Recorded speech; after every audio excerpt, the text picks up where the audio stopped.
Research करनी होती है आप उस डिपार्टमेंट के एचओडी को बता देते हैं। मोस्टली ये होता है कि जैसे आरएस में हम लोग पहले साइनॉप्सिस सारे इकट्ठे कर लेते हैं and then we hold a meeting, और उस मीटिंग में सारे साइनॉप्सिस प्रेजेंट किए जाते हैं। ऐसा नहीं होता कि रैंडमली आप किसी भी एचओडी के पास जाएं और उनसे कह दें कि मुझे क्लियरेंस दे दो। शायद ऐसे कुछ करते हो बट हम इधर ऐसा नहीं करते। So the next thing is data collection tool.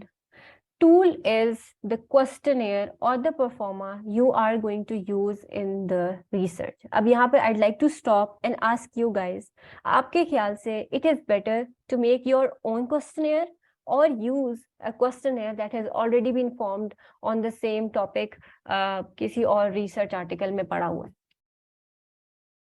It depends, okay. Use your own. So I guess there's like a 50-50 response. कुछ लोग कह रहे हैं कि अपना यूज करना चाहिए, कुछ लोग कह रहे हैं ऑलरेडी फॉर्म। तो इसका आंसर ये है कि it is preferable to use the tool that has already been formed किसी और रिसर्च में। And why? क्योंकि जब भी कोई रिसर्च क्वेश्चनियर बनाया जाता है ना, अब मैं ये नहीं कह रही कि आप लोग जो मुझे सुन रहे हैं you can't make your own questionnaire, you can of course and you can make really good questionnaires, but when questionnaires are made you have to make sure कि वो क्वेश्चनियर प्रॉपरली वैलिडेट हुआ हो, वो क्वेश्चनियर रिलायबल हो। ठीक है, अब आप कहेंगे कि मैंने तो अपने क्वेश्चनर में ऐसा कोई क्वेश्चन नहीं डाला कि वो रिलायबल हो या वैलिड हो, मतलब मेरे क्वेश्चनर से कोई नुकसान तो किसी को नहीं हो रहा, फिर क्यों मैं अपना क्वेश्चनर क्यों ना यूज करूं? तो होता ये है कि क्वेश्चनर को ना चेक करने के लिए ये किया जाता है, जो स्टैंडर्ड क्वेश्चनर्स होते हैं ना। अब लेट्स से मैंने एक आरएमयू के स्टूडेंट्स के ऊपर एक रिसर्च करने के लिए क्वेश्चनर बनाया, तो उसको चेक करने के लिए ना उस क्वेश्चनर को मैं जाऊंगी और लेट्स से कोई फैसलाबाद मेडिकल यूनिवर्सिटी है, उसके मेडिकल स्टूडेंट्स को भी मैं सेम क्वेश्चनर दूंगी एंड देन रिजल्ट्स को कंपेयर करूंगी। ठीक है, एक ये तरीका है। दूसरा तरीका ये होता है क्वेश्चनर को देखने का, वैलिडेट करने का, कि मैं उस क्वेश्चनर को एक डिफरेंट पॉइंट इन टाइम पर सेम पार्टिसिपेंट्स और डिफरेंट पार्टिसिपेंट्स को देकर देखूं कि क्या उन्होंने मुझे सेम यही जवाब दिए हैं कि नहीं। ठीक है, तो ये इटसेल्फ एक लंबा प्रोसीजर है। तो at undergraduate levels it's not preferable कि आप अपने क्वेश्चनर्स बनाओ। आप क्वेश्चनर उठा सकते हो इंटरनेट से, और हर चीज के लिए क्वेश्चनर पड़ा हुआ है। अब जैसे ये फिजिकल एक्टिविटी था, तो फिजिकल एक्टिविटी के लिए मैंने 2 क्वेश्चनर्स यूज कर लिए। एक है इंटरनेशनल फिजिकल एक्टिविटी क्वेश्चनर और दूसरा है एक्सरसाइज बेनिफिट्स, यानी उनके अकॉर्डिंगली एक्सरसाइज उनको क्या बेनिफिट देती है और अगर वो एक्सरसाइज नहीं करे तो क्या बैरियर्स हो सकते हैं। ठीक है, तो इस तरीके से मैंने अपने टूल्स में उन क्वेश्चनर्स के बारे में एक्सप्लेन करना है कि ये रिसर्च मैंने ये टूल मैंने यहाँ से लिया है। ठीक है, इस टूल में इतने पार्ट्स हैं, इसमें ये इस तरीके से ये टूल स्कोर होता है। 4 पॉइंट लाइकेट्स के लिए होता है ना कि स्टार्टिंग फ्रॉम हर स्टेटमेंट को हम 4 पॉइंट्स पे ना वो करते हैं, मार्क करते हैं और फिर अकॉर्डिंगली उसको स्कोर करते हैं। और फिजिकल एक्टिविटी का क्वेश्चनयर है। ठीक है, अब यहाँ पर एक चीज मिसिंग है, 2 मैंने यहाँ पर रेफर किया है उनको, बट प्रॉपरली उस तरीके से रेफर नहीं किया जिस तरीके से मैंने आप लोगों को ऊपर बताया है। तो आप लोगों ने अपने क्वेश्चनयर को यहाँ पर अगेन लेट्स से 1 ही है, यहाँ 12 कर देते हैं, 12 मेरा 12 नंबर रेफरेंस बन रहा है, और उसको प्रॉपरली रेफर करना है और नीचे जाकर उसका बताना है कि ये इस जगह से इस ऑथर का बनाया हुआ मैंने क्वेश्चनर लिया है। लाइक अपने ओन पर आप किसी का क्वेश्चनर नहीं लिख सकते। सही है, अच्छा। अब ये है कि mention other instruments that will be used to.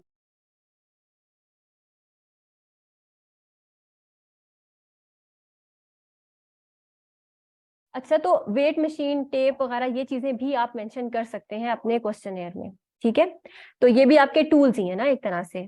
अब कुछ लोग आते हैं हमारे पास, वो कहते हैं कि हमने इस रिसर्च में ना एक क्वेश्चनर देखा है, तो हम उसको ऐसे ही उठा के यूज कर लें। Like what is the protocol? हमें कैसे पता चलेगा कि हम वो वाला क्वेश्चनर ले सकते हैं या नहीं? ठीक है, first and foremost thing is आप लोग ये चेक करें कि वो क्वेश्चनर सिर्फ एक स्टडी ने यूज किया हुआ है, उस स्टडी के मेथड्स को जाके पढ़ें। अक्सर उन ऑथर्स ने बताया होता है कि ये हमारा अपना बनाया हुआ क्वेश्चनर है और इसको हमने वैलिडेट भी कर लिया और ये क्वेश्चनर रिलायबल भी है, तो आप इस क्वेश्चनर को ये like it is good to go. ठीक है, उस केस में आप देखते हो कि उस क्वेश्चनर को और कितनी स्टडीज ने यूज किया हुआ है। अगर वो क्वेश्चनर बहुत ज्यादा स्टडीज ने यूज किया हो, दैट मीन्स कि वो एक स्टैंडर्ड क्वेश्चनर है और वो सब यूज कर रहे हैं, तो आप उसको आसानी से यूज कर सकते हैं। ओके एक और तरीका ये है कि सिर्फ एक स्टडी ने यूज किया हुआ है बट वो क्वेश्चनर बहुत अच्छा है और आप वो यूज करना चाहते हैं, तो जस्ट आप ऊपर जाएं, ऑथर का ईमेल लें, उनको ईमेल करें फॉर्मली कि मैं मेडिकल स्टूडेंट हूँ और मैं ये रिसर्च अपनी सेटिंग में करना चाहती हूँ, आपकी रिसर्च मुझे बहुत अच्छी लगी है, तो प्लीज मुझे अपना क्वेश्चनर यूज करने की इजाजत दे दें। एंड मोस्टली वो आपको इजाजत दे देते हैं। समटाइम्स ऐसा होता है कि वो आपको कहते हैं कि नहीं हमें पैसे चाहिए, हम आपको नहीं इजाजत दे सकते, तो उसके लिए इट्स बेटर कि आप कोई ऑल्टरनेटिव ढूंढ लें और उनका क्वेश्चनेयर उनकी इजाजत के बगैर ना यूज करें। अगर ऑथर नहीं रिप्लाई करा तो एक रिसर्च में बहुत ज्यादा ऑथर्स होते हैं, 10-15 ऑथर्स होते हैं, उन 10-15 के आप 10-15 ईमेल्स कर दें और उनको कहें कि इजाजत दे दें अपना क्वेश्चनेयर यूज करने की, उनकी इजाजत के बगैर आप क्वेश्चनेयर नहीं यूज कर सकते। अब ये क्वेश्चनेयर जो मैंने यूज किए हुए हैं इसमें, सॉरी, ये अब ये क्वेश्चनर्स के लिए मैंने कोई इजाजत नहीं ली, क्योंकि जब मैंने नोट किया कि ये क्वेश्चनर्स स्टैंडर्डाइज्ड क्वेश्चनर्स थे और इवन ये गूगल सर्च करने पे भी सामने आ रहे थे। कुछ क्वेश्चनर्स होते हैं ना, जब आप गूगल करो आपको सामने उस क्वेश्चनर के ऊपर इतनी स्टडीज मिल जाती हैं, ठीक है, तो वहां से आप पिक कर लेते हो कि हाँ ये क्वेश्चनर तो मैं आसानी से इस्तेमाल कर सकता हूँ, मुझे किसी की इजाजत नहीं चाहिए ये क्वेश्चनर यूज करने की। ठीक है, like if I just copy this and show you guys कि अगर मैं यहाँ पर टाइप करूँ ना इंटरनेशनल फिजिकल एक्टिविटी क्वेश्चनर, तो बहुत आसानी से इसका पीडीएफ भी निकल आके आ रहा है, उसकी लॉन्ग फॉर्म भी आ रही है, उसकी शॉर्ट फॉर्म भी आ रही है, और उसके ऊपर इतने ज्यादा उसके ऊपर रिसर्चेज हुई हुई हैं। ठीक है, तो यानी कि दिस इज समथिंग जो कि मैं आसानी से यूज कर सकती हूँ, कोई मुझे नहीं रोकेगा। सही है, तो ये चीज आपने खुद अपने ओन पे जज करनी होती है कि ये क्वेश्चन किस तरह से यूज हुआ हुआ है, कहाँ कहाँ यूज हुआ हुआ है, कम कम यूज हुआ हुआ है तो मुझे उससे इजाजत लेनी है, और क्वेश्चनेयर्स के रेफरेंसेस भी डालने होते हैं। Yes, if a questionnaire is publicly available, अक्सर ऑथर्स ने भी लिखा होता है कि हमारा क्वेश्चनेयर आप आसानी से यूज कर सकते हैं। Like there was a time जब मैंने एक रिसर्च करनी थी और मैंने उस ऑथर को एक बहुत अच्छी सी रिसर्च लिखी, सॉरी ईमेल लिखी कि प्लीज मुझे अपना वो दे दें, और वो ऑथर रिप्लाई नहीं कर रहा था एंड आई वाज सैड। फिर मैंने उसकी रिसर्च को दोबारा खोला तो उसने सबसे नीचे लिखा हुआ था कि मेरा क्वेश्चनेयर कोई भी कहीं भी यूज कर सकता है। So basically I wasted my time. अक्सर उसने अपनी रिसर्च में ही लिखा होता है कि आप मेरा क्वेश्चनेयर यूज कर सकते हैं। And then we have hypothesis. Hypothesis लाजमी नहीं है कि आपके साइनॉप्सिस का पार्ट हो, अक्सर हाइपोथेसिस को आप बिल्कुल ही निकाल सकते हैं। जैसे हम क्रॉस सेक्शनल स्टडीज करते हैं ना, एंड अभी कोई कह रहा था कि क्रॉस सेक्शनल स्टडीज रिवाइज कर दें, तो क्रॉस सेक्शनल स्टडीज बेसिकली किसी भी चीज की प्रेवलेंस को देखने के लिए at one point in time हम करते हैं। यानी एक स्पेसिफिक पॉइंट इन टाइम पर मैं एक इंस्टीट्यूशन में एक स्टूडेंट किसी भी स्टूडेंट्स के ऊपर किसी भी चीज में प्रेवलेंस देख लूं, या स्टूडेंट्स के अंदर मैं इंसोमिया की प्रेवलेंस देख लूं, तो इस तरह की जो स्टडीज होती है ना, एक पॉइंट इन टाइम पे जो की जाती हैं, ना मैं उनमें आगे जाती हूँ ना उनमें पीछे जाती हूँ। आगे जाने से मतलब ये है, जैसे मैंने स्मोकर्स को फॉलो अप किया था ना 10 साल के लिए लंग कैंसर के लिए, या मैंने लंग कैंसर के पेशेंट से उनकी पीछे की हिस्ट्री पूछी थी, ऐसा आगे पीछे का काम मैं नहीं करती हूँ। मैं सिर्फ एक पॉइंट इन टाइम पे खड़े होकर उनकी चीजें पूछती हूँ और उसको उनकी प्रेवलेंस वगैरह निकाली। This is what cross sectional study is. Okay, so cross sectional studies के लिए हाइपोथेसिस नहीं होता, so that's a relief for all of you. आप लोगों को हाइपोथेसिस लिखने की जरूरत नहीं है अपने साइनॉप्सिस में। बट अगर आप केस कंट्रोल्स कर रहे हैं, कोहॉर्ट्स कर रहे हैं, तो उसमें आपको बताना होता है कि मैं क्या हाइपोथेसाइज कर रही हूँ, मेरे क्या रिजल्ट्स आ सकते हैं। एंड इसकी एग्जांपल यहाँ पर है।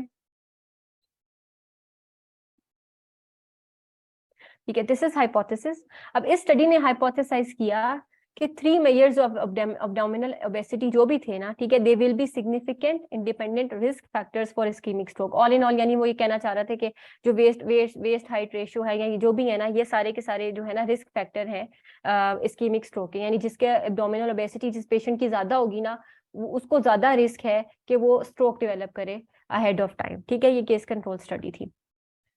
तो this is what a hypothesis is. Hypothesis वगैरह को बनाकर आपको टेस्ट भी करना होता है, but I don't think I need to go in the details because cross sectional studies के हाइपोथेसिस होते ही नहीं है। ठीक है, and then we have ethical considerations. अब मैं पूरी प्रेजेंटेशन में एक ही बात कहती रही हूँ, एथिकल क्लियरेंस, एथिकल क्लियरेंस। क्यों? क्योंकि जब भी हमें अपने साइनॉप्सिस को प्रेजेंट करना होता है ना, तो हम प्रेजेंट करते हैं एथिकल रिव्यू बोर्ड में। एथिकल रिव्यू बोर्ड देखता है कि ये साइनॉप्सिस एथिकली करेक्ट है कि नहीं, ये रिसर्च एथिकली पॉसिबल है कि नहीं। अब फॉर एग्जांपल मैं कोई ऐसी रिसर्च करना शुरू कर दूं, अल्कोहल के ऊपर करना शुरू कर दूं, या प्रिजनर्स के ऊपर, जिसका एथिकल क्लियरेंस लेना मुश्किल हो, तो जिस रिसर्च का एथिकल एस्पेक्ट इस तरह का हो, तो मुझे उसके लिए क्लियरेंस लेना थोड़ा सा मुश्किल होगा, राइट। तो एथिकल कंसिडरेशंस कंसिडर की जाती हैं। And not only that, like आप सिर्फ अल्कोहल और वहां तक बात नहीं है, आप ये चीज अश्योर करें कि आप जिस भी पार्टिसिपेंट को अपनी स्टडी में इंक्लूड करेंगे, जो भी पेशेंट है, जो भी स्टूडेंट है, आप उसको कंसेंट उसकी लेंगे, उसको बताएंगे कि ये रिसर्च हो रही है, उसको बताएंगे कि हम आपका नाम डिस्क्लोज नहीं करेंगे, उसको ये भी बताएंगे कि जब हमारा रिसर्च हो जाएंगे तो आपके आपके फॉर्म्स को हम डिस्कार्ड कर देंगे, ठीक है। एंड ऑफ कोर्स जो भी लोकल एथिकल रिव्यू बोर्ड है उसकी गाइडलाइंस को हम इंश्योर करेंगे कि वो भी मीट हो, और अगर कोई स्पेशल परमिशन चाहिए तो हम वो भी लेंगे, ठीक है। तो एथिकल कंसिडरेशन या एथिकल जो एस्पेक्ट है, it is the most important part of ethical review board meeting. उसके तो नाम में एथिकल आ रहा है ना, तो you can't deny ethical considerations. Let's look for an example. जैसे एथिकल कंसिडरेशन में हमने क्या बताया कि हम इन्फॉर्म्ड रिटर्न कॉन्सेंट ले रहे हैं पेशेंट से, ठीक है। उसके बाद हम पर्सनल डेटा को कॉन्फिडेंशियल रखेंगे और डिस्क्लोज नहीं करेंगे। Permission for data collection will be taken from concern department of the respective hospital, ठीक है। यानी अगर मैंने मेडिसिन डिपार्टमेंट से डेटा कलेक्ट करना है तो मैं उनसे इजाजत भी लूंगी, उसके पेशेंट से भी इजाजत लूंगी, अगर पेशेंट नहीं दे सकता तो मैं उसके साथ जो अटेंडेंट वगैरह उससे ले लूंगी, और पेशेंट को बताया जाएगा कि तुम्हारी इंफॉर्मेशन मैं किसी को आउट नहीं करूंगी। अक्सर रिसर्च क्वेश्चनेयर्स में आपने देखा होगा कि नेम का ऑप्शन नहीं होता, क्योंकि नेम हमें चाहिए ही नहीं, लाइक नाम डाल के मैं अपनी रिसर्च में क्या करूंगी। तो अगर नेम का ऑप्शन हो भी तो it's not necessary for you to fill that part, ठीक है। ये जस्ट ये होता है कि आप अपना नेम आउट कर रहे हैं when it's not even necessary, ठीक है। तो आप लोग अपने क्वेश्चनेयर्स जो भी लें उनमें नेम का ऑप्शन ना डालें, because it's not important, okay. And then we have references. References क्या होते हैं, वापस चलते हैं इंट्रोडक्शन पे। इंट्रोडक्शन जब हमने लिखा था तो हमने देखा था कि हर लाइन के एंड पे ये 1 2 3 4 छोटे छोटे थे सुपरस्क्रिप्ट्स, और मैंने कहा था कि जब हम एंड पर पहुंचेंगे तो हम इनको इस तरीके से रेफर करेंगे, ठीक है। तो this is what references is. References कहाँ कहाँ यूज होते हैं, हमारे इंट्रोडक्शन में यूज हुए थे, बल्कि I think I should ask this from you guys, कहाँ कहाँ हमने चीजों को रेफर किया था starting from introduction, like can anyone recall?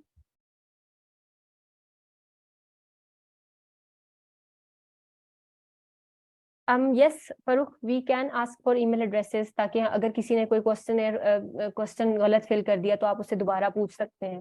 Roll number भी, रोल नंबर इसलिए इंपॉर्टेंट होता है कभी कभी कि सिस्टमैटिक रैंडम सैम्पलिंग में ना हम लोगों ने जब पेशेंट्स को आईडी नंबर दिए होते हैं ना, तो हम पेशेंट्स को सॉरी स्टूडेंट्स जो होते हैं, स्टूडेंट्स को हमने आईडी नंबर दिया होता है। तो आईडी नंबर और रोल नंबर दो डिफरेंट चीजें हैं। हमारे एक्सेल शीट पे जब हम उसको सैम्पलिंग कर रहे होते हैं ना, तो हम आईडी नंबर को लेकर चलते हैं, लेकिन हर आईडी नंबर का रोल नंबर डिफरेंट होता है। लेकिन फिल तो मैंने रोल नंबर वाले से करवाना है ना, मैं जाकर रैंडम लिखूं आईडी नंबर 1, मेरी जो रिसर्च में आईडी नंबर 1 है, तो किसी को क्या पता मेरी रिसर्च में आईडी नंबर 1 कौन है। बट अगर ID number 1 is roll number 6, तो मैं कहूंगी कि यस मैंने रोल नंबर 6 से क्वेश्चनर फिल करवाना है, तो प्लीज क्वेश्चनर रोल नंबर 6 को जाकर मैं अप्रोच करूंगी। तो रोल नंबर इज इम्पोर्टेंट, ठीक है। बट अगर आप लोग रैंडमली कन्वीनियंस सैम्पलिंग करें तो roll number is not important, okay. References हम थे, रेफरेंसेस यस हम इंट्रो लिखते हुए कर सकते हैं, मेथड्स में कर सकते हैं। मेथड्स के किस पार्ट में कर सकते हैं? मोहम्मद अब्दुल्ला, आपने मेथड्स लिखा है तो मेथड्स के किस पार्ट में कर सकते हैं? क्वेश्चनर को रेफर करना होता है, एग्जैक्टली ऑपरेशनल डेफिनेशंस को करना होता है। How do you present your suppose, मैं इसका आंसर बाद में दे दूंगी, okay. And then we have rationale को एज सच आपको रेफर करना जरूरी नहीं होता, बट रिसर्च गैप को आप कर सकते हैं रेफर, ठीक है। सो ऑल इन ऑल हमें जहां जहां जरूरत है अपने साइनॉप्सिस में हम रेफर करेंगे। कहीं पर प्रोसीजर में भी कर सकते हैं, कहीं पर हमें लग रहा हो कि मेथडोलॉजी में हमने किसी चीज को, अगर मैं कोई मेथड अप्लाई कर रही हूँ और मुझसे पूछा जाए कि ये वाला मेथड क्यों अप्लाई कर रही हूँ, तो उसको भी रेफर करना होता है। इवन जब हम सैंपल साइज कैलकुलेट करते हैं ना, तो सैंपल साइज के लिए भी मैं स्टडी को साइड करती हूँ। मैं बताती हूँ कि ये वाली स्टडी इस दुनिया में इस जगह हुई हुई है, और उसका रिस्पॉन्स रेट उठाकर मैंने अपना सैंपल साइज निकाला है, ठीक है। उसका एक अलग तरीका है, बट मैं ये बताना चाह रही हूँ कि सैंपल साइज में भी रेफरेंस होता है, सही है। तो साइनॉप्सिस में तकरीबन हर दूसरे स्टेप पर आपको कहीं कुछ ना कुछ रेफर करना पड़ रहा है, कुछ ना कुछ आपको साइट करना पड़ रहा है। अच्छा, अब जो रेफरेंसेस होते हैं ना, इनको हम डालते हैं वैनकूवर स्टाइलिंग में। अब वैनकूवर स्टाइलिंग क्या होती है, जिस रेफरेंसेस का एक स्टाइल होता है, ठीक है, जिसमें ऑफ कोर्स ऑथर्स के नाम का कोई वो होता है, एंड देन उसका टॉपिक होता है, एंड देन जर्नल होता है, एंड देन वो सारा कुछ, हमें उसकी डिटेल्स में जाने की जरूरत नहीं है। बट जस्ट फॉर नाउ आप लोगों ने ये करना है कि जब मैंने आप लोगों को साइटेशन सिखाई थी ना, यहाँ पर मतलब मैंने कहा था कि जस्ट आप साइट पे जाओ और यहाँ से कॉपी कर दो, तो आप ये देखो कि यहाँ पर फॉर्मेट क्या लिखा हुआ है, NLM। NLM हमने यूज नहीं करना, हमने वैनकूवर करना है, और वैनकूवर यहाँ पर नहीं है। तो आप उसका तरीका ये होता है कि आप उसको एंड नोट पर लेकर जाओ, लाइक एंड नोट एक साइटेशन मैनेजर होता है, एंड नोट पर जाकर उसको खोलो, समझो ये एंड नोट पर खुल गया, और यहाँ पर उसको ये नीचे यहाँ पर साइटेशन आ रही होती है, उसके बाद वैनकूवर सेलेक्ट करो, कॉपी कर लो साइटेशन को, और आपका वैनकूवर में सिलेक्ट हो जाएगा। लाइक अगर मैं इसको चेंज करूंगी ना ऑथर डेट में या किसी भी चेंज करूं तो वो हो जाएगा, बट हमने किस में करना है, हमने वैनकूवर में करना है। ठीक है, yes, Google scholar can also be used. ठीक है, all references are always always numbered. Yes, you can use Mendeley as well. मेरे पास अभी एंड नोट पड़ा हुआ था तो मैंने वो यूज कर लिया, आप कोई भी यूज कर सकते हैं रेफरेंसेस के लिए, बट उसकी डिटेल्स में मैं अभी नहीं जा रही। Then we have annexure. Annexure last part होता है जिसमें आप अपना क्वेश्चनेयर, अपना टूल, अपना परफॉर्मा अटैच करते हैं। इसके बगैर आपने अपना साइनॉप्सिस नहीं दिखाना। अब यहाँ पर एक बात होती है, क्वेश्चनेयर जब भी क्वेश्चनेयर सेलेक्ट करना होता है ना, मेक श्योर ये बात ऊपर भी जब डेटा कलेक्शन टूल की बात हो रही थी वहां पर भी और यहाँ पर भी मैं बताना चाहूंगी कि क्वेश्चनेयर हमेशा वो सेलेक्ट करें जो कि बहुत लेंथी ना हो और जिसके बहुत ज्यादा एस्पेक्ट्स ना हो। अक्सर आप साइकेट्री की डोमेन में ना बहुत लंबे लंबे क्वेश्चनेयर्स होते हैं, लाइक 5-6 पेजेस के क्वेश्चनेयर्स होते हैं। अब ऐसे क्वेश्चनेयर्स आप सेलेक्ट तो कर लेंगे, स्टैंडर्डाइज्ड क्वेश्चनेयर्स है, बट मसला कहाँ आएगा जब आप उनसे फिल करवाना शुरू करेंगे। मेरे पास आप आएंगे, मैं तो आपको फिल करके नहीं दूंगी, और everyone is so busy, why would he fill a five page questionnaire just for your research? उससे उसको क्या फायदा मिलेगा? कुछ भी नहीं। तो कोशिश करें ऐसे क्वेश्चनेयर्स हों जो कंसाइज हों, अच्छे हों, और वैलिडेटेड हों, रिलायबल हों, और वो आसानी से यूज भी किए जा सकें, उनका एनालिसिस भी इजी हो। सही है, तो आपने अपने क्वेश्चनेयर्स को अटैच करना है, जिस तरह यहाँ पर मैंने अपने क्वेश्चनेयर को एंड पे अटैच किया था। यस, मैश वर्ड्स भी होते हैं साइनॉप्सिस में, यहाँ पर अपने मैश वर्ड्स भी ऐड कर सकते हैं, वो बहुत आसानी से ऐड हो जाते हैं। उससे रेलिवेंट कोई भी आर्टिकल उठाएं पबमेड पर, और पबमेड पर उसके मैश वर्ड्स में जाकर 2-4 आप पेस्ट कर दें तो दैट्स वेल एंड गुड। अब ये एनेक्जर की हेडिंग है, और ये मेरा फर्स्ट क्वेश्चनेयर था, IPAQ international physical activity questionnaire. ठीक है, and then we have The second questionnaire, that is exercise benefits and barrier scale। तो ये मेरे 2 क्वेश्चनर्स थे जो मैंने अपनी रिसर्च में बहुत आसानी से डाल दिए। एंड अगेन ये जो केस कंट्रोल स्टडी थी, अब इसमें एज सच क्वेश्चनर की तो जरूरत नहीं थी, बट एक परफॉर्मा चाहिए था। ठीक है, तो वो परफॉर्मा हमने डाल दिया कि हम पेशेंट्स की एज लेंगे, जेंडर लेंगे, उनकी हिस्ट्री वगैरह ले ली, उनके एंथ्रोपोमेट्रिक मेजर्स ले लिए, और उनकी हिस्ट्री, मेडिकल हिस्ट्री ले ली, लाइक उनकी कोमोर्बिडिटीज चेक कर ली। अगेन यहाँ पर जो मैंने मेडिकल स्टूडेंट्स के लर्निंग एनवायरनमेंट की परसेप्शन वाली स्टडी की थी, यहाँ पर उसके एंड पे मैंने ड्रीम इन्वेंट्री यानी जो मेरा क्वेश्चनेयर था ना, वो डाल दिया कि मैं पार्टिसिपेंट्स को कौन से क्वेश्चनेयर उनको दूंगी। ठीक है, दिस इज इम्पोर्टेंट, आपने दिखाना है अपना questionnaire, and mostly no one would tell you कि आप कौन सा क्वेश्चनेयर यूज करो कौन सा ना करो, लेकिन आपने इस बात का ध्यान रखना है कि लंबे चौड़े क्वेश्चनेयर ना इस्तेमाल करें, क्योंकि आप लोगों के अपने काम बढ़ेगा, और अक्सर सैंपल साइज लेट्स से 150 के करीब है या 300 है, तो 300 फॉर्म पहले तो आप उसको प्रिंट करवाने के लिए यूल गेट गो बैंकरप्ट ना। तो प्लीज इस तरह के काम नहीं करने, छोटे छोटे क्वेश्चनेयर लिया करें जो कि अच्छे क्वेश्चनेयर हो। हाँ, अगर नहीं मिल रहा तो यू कैन गो फॉर बड़े क्वेश्चनेयर्स टू, बट उस केस में ये होता है कि ट्राई कि आपका सैंपल साइज फिर छोटा हो। Okay, then we have, okay, so we are at the end of our presentation। I am so glad कि आप लोग सब मेरे साथ यहाँ तक आए हैं, and I hope you guys found it valuable and informative. Just before leaving एक बात सुन लें कि इसका जो पोस्ट इवेल्युएशन फॉर्म होगा, and you guys have to fill that form, certificates उसी की बेसिस पर मिलेंगे। ठीक है, जिस ये बात इंपॉर्टेंट थी, और मुझे कुछ आप लोगों को एक और एडवाइस देनी है, दैट वाज के you guys have to start working. Don't just attend workshops, webinars, seminars. Just start working. Think on a topic if you have not done it yet. ठीक है, अगर टॉपिक नहीं है माइंड में, अगर आ गया टॉपिक माइंड में तो उसका साइनॉप्सिस और उसका लिटरेचर रिव्यू स्टार्ट कर दो।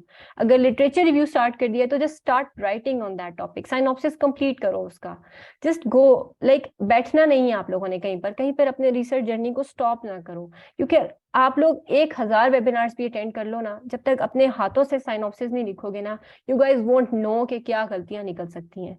तो अपने हाथों से लिखो, come to us if you have any query, ताकि आप लोगों को पता चले कि हमने कहाँ गलती की है। और एंड यस, एक और बात है कि मैंने आप लोगों को एक क्लिनिकल रिसर्च दिखाई, एक मेडिकल स्टूडेंट्स के ऊपर दिखाई, एक फिजिकल एक्टिविटी के ऊपर दिखाई, ताकि क्लिनिकल और नॉन क्लिनिकल दोनों एस्पेक्ट्स कवर हो जाएं। But as first year second year students आप लोग कोशिश करो कि इजी टॉपिक्स रखो, but please insomnia medical students बहुत हो चुका है, ये ना हो कि मैंने पूरे उसमें एग्जाम्पल दिए तो आप लोग उसी पे स्टार्ट हो जाओ कि इंसोम्निया इन मेडिकल स्टूडेंट्स और ये वो। तो थोड़े से इनोवेटिव और नॉवल आइडिया टॉपिक सोचा करो, जो टॉपिक पढ़ के लगे कि हाँ इससे कोई फायदा भी होने वाला है मेडिकल लिटरेचर को, तो आपकी रिसर्च कुछ अच्छी लगनी चाहिए। और क्लिनिकल साइड पे जब आप आते हो तो मिलियंस ऑफ टॉपिक्स बन सकते हैं, उसमें तो कोई वो नहीं है। ऑथर्स कितने प्रेफर किए जाते हैं? ऑथर्स कोशिश करें कि जो अभी जो 3 ऑथर्स होते हैं ना, first 3, of course CIP credit उन्हीं को मिलता है, तो आप जो है वो फर्स्ट 3 ऑथर्स वही हो जो अच्छा वाला कंट्रीब्यूट कर रहे हो, बट उसके अलावा आप कितने भी रख सकते हैं, 6 रख सकते हैं। यस, मैं स्लाइड्स भेज दूंगी। अच्छा, सुपरवाइजर के बारे में ये है कि साइनॉप्सिस बनाने के बाद अब अपने सुपरवाइजर के पास जाते हैं, अपने सुपरवाइजर को अपना साइनॉप्सिस दिखाते हैं। कुछ होते हैं अच्छे अच्छे सुपरवाइजर, कुछ होते हैं बुरे सुपरवाइजर। अच्छा सुपरवाइजर उसको क्रिटिकली अप्रेस करेगा, आपको बताएगा क्या क्या गलती हो सकती है, और आपकी हेल्प करेगा, ठीक है। और कुछ होते हैं जो सबसे पहले कहते हैं नहीं मुझे तो फर्स्ट ऑथर बनना है, तो ऐसे सुपरवाइजर को तो आप स्ट्रेट अवे कैंसिल करो ना, ठीक है। और कुछ होता है देखे बगैर सुपरवाइजर फॉर्म पे साइन कर देता है, तो ऐसे सुपरवाइजर को आपने कहना है कि प्लीज थोड़ी सी अपनी वैल्यूएबल सजेशंस भी मुझे दें, ताकि मुझे पता चले कि मैं जो है अपने पॉइंट को किस तरीके से जब मैंने प्रेजेंट करना है तो इसको मैं प्रूव कर सकूं, ठीक है। How can we know that how many times this questionnaire is used? देखो, क्वेश्चनेयर यूज करने के लिए जस्ट गो टू पबमेड और उस क्वेश्चनेयर के ऊपर स्टडीज ढूंढना शुरू कर दो। नहीं तो फिजिकल एक्टिविटी, जैसे फिजिकल एक्टिविटी वाला क्वेश्चनेयर था, फिजिकल एक्टिविटी की रिसर्च खोलो, देखो उसने कौन सा क्वेश्चनेयर यूज किया है, उस जैसे सिमिलर आर्टिकल्स खोल लो। और जैसे आप यहाँ पर जाते हो ना, आपको यहाँ पर सिमिलर आर्टिकल्स मिलते हैं, ये वाली स्टडीज खोलो, देखो इन स्टडीज में से किसने ये वो वाला क्वेश्चनेयर यूज किया हुआ है जो मैं यूज करना चाह रही हूँ। इवन अगर आप ना भी करो तो आप ये जस्ट टाइप कर दो ना, तो उस क्वेश्चनेयर के ऊपर स्टडीज आ जाती होती हैं, ठीक है। Can we form our own questionnaire? Okay मानूर, I just say no, you can't form your own questionnaire, क्योंकि क्वेश्चनेयर खुद बनाओगी तो उसको वैलिडेट करवाना पड़ेगा, उसको रिलायबल बनाना पड़ेगा, और वो इटसेल्फ एक बहुत लंबा प्रोसीजर है। अगर कोई पूरे इंटरनेट पर कहीं नहीं मिल रहा ना, तब आप अपना बना सकते हो। I am sorry, there are a lot of questions और बीच में स्किप हो रहे हैं, तो आप लोग अपने क्वेश्चन को वापस कॉपी पेस्ट करके ना चैट बॉक्स में ऐड कर सकते हो। अच्छा, सैंपल साइज शॉर्ट करने का मैंने सिर्फ तब बोला था जब आपकी रिसर्च का क्वेश्चन है बहुत लेंथी हो और कोई ऐसी चीज हो जो कि इतनी ज्यादा बहुत मतलब कॉमन नहीं है, ठीक है। तब आप अपने सैंपल साइज को शॉर्ट कर सकते हैं, लेकिन उसका कोई तरीका होता है, बैठे बैठे मैं नहीं सोच सकती कि मैंने 300 लोगों के बजाय 150 से डाटा कलेक्ट करना है। सैंपल साइज का एक पूरा फॉर्मूला होता है और उस फॉर्मूले में मुझे प्रेवलेंस वगैरह ऐड करके फिर सैंपल साइज निकालना होता है, ठीक है। Okay, please guide the steps after you have written the synopsis presenting to HOD। अच्छा, उसमें ये होता है कि आप लोग अपना टॉपिक वगैरह रजिस्टर करवाने के बाद साइनॉप्सिस में जो आते हैं, जैसे अगर हम RMU की बात करूं तो RMU में हम लोग ये करते हैं, RSRS में हम सारे साइनॉप्सिस को कंपाइल कर लेते हैं, and then we divide them on the basis of their departments. Medicine वालों के अलहदा कर देते हैं, सर्जरी के अलहदा कर देते हैं, गायनी के अलहदा कर देते हैं, और पब्लिक हेल्थ के अलहदा कर देते हैं। फिर हम उनकी मीटिंग्स रखवाते हैं, जैसे गायनी वालों को हम कहेंगे कि अगले मंथ की 2 तारीख को हमारे अपने साइनॉप्सिस लेकर स्टूडेंट साथ आएंगे, अपने साइनॉप्सिस प्रेजेंट करेंगे, आप लोगों ने सिर्फ और सिर्फ उनको एथिकली चेक करना है और इनका अप्रूवल दे देना है, ठीक है। और इसी तरह सर्जरी वालों के साथ करते हैं, इसी तरह मेडिसिन वालों के साथ करते हैं। Yes, you can conduct systematic reviews and meta analysis at undergraduate level, बल्कि it's even more easier I can say as compare to कि आप हॉस्पिटल्स वगैरह जाकर डाटा कलेक्ट करें, क्योंकि आपने जिस सिस्टमैटिक रिव्यूज और मेटा एनालिसिस में घर बैठ के रिसर्च करनी होती है, बट ऑफ कोर्स उसकी अपनी एक्सपर्टीज उसके लिए चाहिए होती है और उसको समझना मुश्किल है थोड़ा। USMLE और प्लैब रिसर्चेस का, I am sorry, I have no idea. ये SPSS और एंड नोट जो मैंने अपने लैपटॉप में डाउनलोड किए हैं, ये वो पायरेटेड वर्जन्स हैं, दे आर नॉट पेड। ये टॉरेंट वगैरह से मैंने डाउनलोड किए हैं, ठीक है। एनालिसिस को एक्सप्लेन कर दूं। एनालिसिस में अभी के लिए सिर्फ ये बात है कि एनालिसिस में आप ये मेंशन कर दें कि क्वांटिटेटिव वेरिएबल्स कौन से होंगे, क्वालिटेटिव यानी जैसे एज वगैरह है ना, एज, वेट, हाइट, ये मेरे क्वांटिटेटिव वेरिएबल्स होंगे। और क्वालिटेटिव कौन से होते हैं, यस, नो, मेल, फीमेल, ठीक है, तो ये मेरे क्वालिटेटिव वेरिएबल्स होंगे। इनको मैंने क्वालिटेटिव वालों के लिए मैं काई स्क्वायर अप्लाई कर दूंगी, क्वांटिटेटिव वेरिएबल्स के लिए let's say for a moment मैं टी टेस्ट अप्लाई कर दूंगी, ठीक है। और मैं ये बता दूंगी कि मैंने p वैल्यू लेस देन 0.05 को स्टैटिस्टिकली सिग्निफिकेंट कंसिडर करना है। How much time does it take for ERB approval, depends कि आप साइनॉप्सिस कितने अरसे में लिख लेते हो और मीटिंग कितने अरसे में होती है, ठीक है। Google form, is the sample size greater if you are using Google forms. हम सैंपल साइज आप पहले ही डिफाइन कर लेते हो, ठीक है, पहले ही बता देते हो कि मैंने सैंपल साइज इतना रखना है, तो I don't think it's related to Google forms. हाँ, गूगल फॉर्म पे क्योंकि फॉर्म्स खराब आते हैं, जाया हो जाते हैं, तो फिर आपको और फॉर्म्स लेने पड़ते हैं, ठीक है। एंड ओके, क्वेश्चनर्स पबमेड से मिल जाते हैं, ना मिले तो आप जस्ट उस क्वेश्चनर का PDF सर्च करें गूगल पर, आपको आसानी से मिल जाएंगे। Okay, I will share the presentation PDF। How many ethical review meetings occur in a year, depends on the year actually. हम लोग कोशिश करेंगे कि इस साल 2 हो जाए, बट अभी कुछ कह नहीं सकते। तो जो हमारी नेक्स्ट वर्कशॉप होंगी उनमें हम एनालिसिस की बेसिक्स सिखाएंगे। I know most of you do not like, नहीं समझ आई आप लोगों को कि एनालिसिस की बेसिक्स क्या है, तो इंशाल्लाह वो हम उसके लिए एक प्रॉपर वेबिनार है तो उसमें सिखा देंगे, ठीक है। तो उसको आपने लाजमी अटेंड करना है, ओके। मेटा एनालिसिस क्या है? Meta analysis it's not something जो कि मैंने आज की कहीं पूरी उसमें समझाया हो, बट होता ही है कि किसी एक टॉपिक के ऊपर जो रिसर्चेस सारी हुई होती है ना, अक्सर जो कंट्रोल ट्रायल्स हुए होते हैं, यानी कोई इंटरवेंशनल स्टडीज होती हैं। फॉर एग्जांपल कोई ड्रग है, ABC ड्रग है, और उस ड्रग को दुनिया के डिफरेंट हिस्सों में कहीं ना कहीं यूज हुआ किया गया है, और उस ड्रग की सक्सेस को मेजर किया गया है। तो मैं ये करूंगी कि मैं उस ड्रग की सक्सेस को, एक सारी सक्सेस रेट्स को कंबाइन करके एक कंबाइंड सक्सेस निकालूंगी कि उस ड्रग का इतना सक्सेस आया या इस प्रोसीजर का इतना सक्सेस रेट आया है, ठीक है। ये इतना आसान नहीं है जितना मैंने बताया, but just for the concept I am telling, ठीक है। Synopsis versus letter to the editor, ये दोनों they are not related. Synopsis is your proposal, letter to the editor is just आप एक छोटा सा लेटर लिखते हो जर्नल्स को कि ये कोई भी प्रॉब्लम को हाईलाइट करने के लिए। I am sorry, there are a lot of questions, I am trying कि मैं सबको एंटरटेन करूं। Does systematic review and meta-analysis need ERB approval? No, they don't. Okay, I will share the presentation PDF. I am Fatima Faraz. I am President RSRS. ERB approval में कितना time लगता है? ERB approval depend करता है क्या, like 1 or 2 months लग जाते हैं. Okay, I think we should end our session now because it was बहुत ज़्यादा लंबा.